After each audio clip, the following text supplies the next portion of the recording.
کہتے ہیں حضور کا علم کیا؟ میں نے کہا ہمیں کیا پتا تھا فرشتہ کون ہوتا ہے، اس کی فرشتوں کی کتنی اقسام ہوتی، کیا ہوتی؟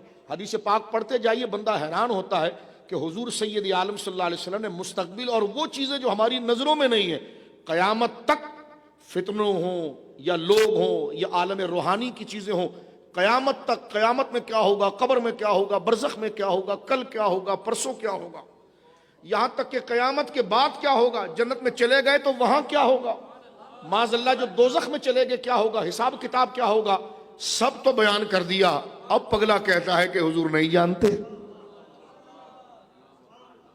تو بس استغفر اللہ، اب کہتا ہے کہ حضور کو علم نہیں ہے۔ تو میں نے کہا یہ ساری باتیں بغیر علم کے بتائی جا رہی ہے، اور تجھے حضور سے بیر کیا ہے، کیوں غصہ کھاتا ہے، تیرے کلیجے میں ایسی کیا گرمی ہے نبی کے لیے معاذ اللہ کہ حضور سید عالم کی اتنی واضح شان آنے کے بعد بھی کہتا ہے کہ کیا جانتے، پھر کہتا ہے یہ تو غیب کی خبریں ہیں۔ تو میں نے کہا کہا یہ غیب کی خبریں نہیں ہیں؟ تو میں نے کہا جس کو واقعے کی خبر دی جائے اس کو واقعے کا علم نہیں ہوگا، جس کو کسی بندے کے بارے میں خبر دی جائے اس کو اس بندے کا علم نہیں ہوگا، تو جس کو غیب کی خبر دی جائے اس کو غیب کا علم نہیں ہوگا۔ تو یہ کیا لاجک ہے؟ کہتے نہیں غیب کا علم نہیں ہے، غیب کی خبریں ہیں۔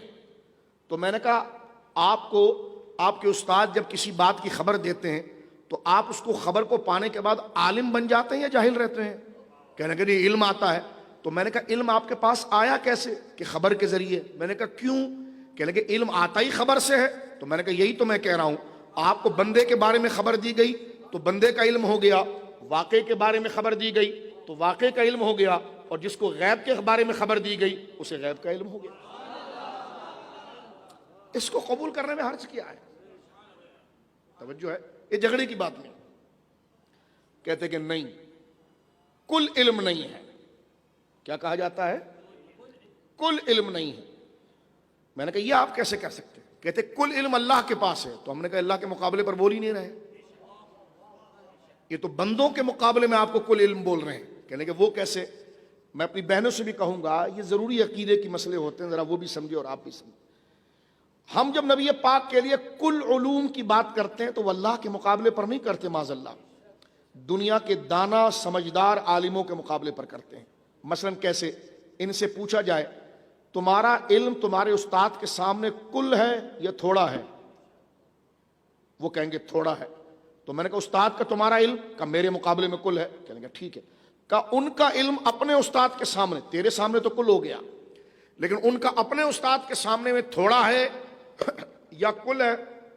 کہ لگا میرے مقابلے میں تو کل ہے لیکن اپنے استاد کے سامنے تھوڑا ہے، جز ہے۔ میں نے کہا اب اس کا علم اپنے استاد کے سامنے جز ہے کہ کل ہے؟ وہ کہیں گے ہم جو دو نیچے والے ہیں ان کے شاگرد، ان کے مقابلے میں تو کل ہے لیکن اپنے بڑے استاد کے سامنے جز ہے۔ میں نے کہا یہ سلسلہ جا کر مخلوق کے آخری فرد پر رک جائے گا کہ حضور سید عالم صلی اللہ علیہ وسلم کے سامنے ہمارا علم کل ہے یا جز ہے؟ کہنے کہ جز ہے۔ تو حضور کا کیا ہوا؟ کل۔ میں نے کہا یہی تو کہہ رہا تھا۔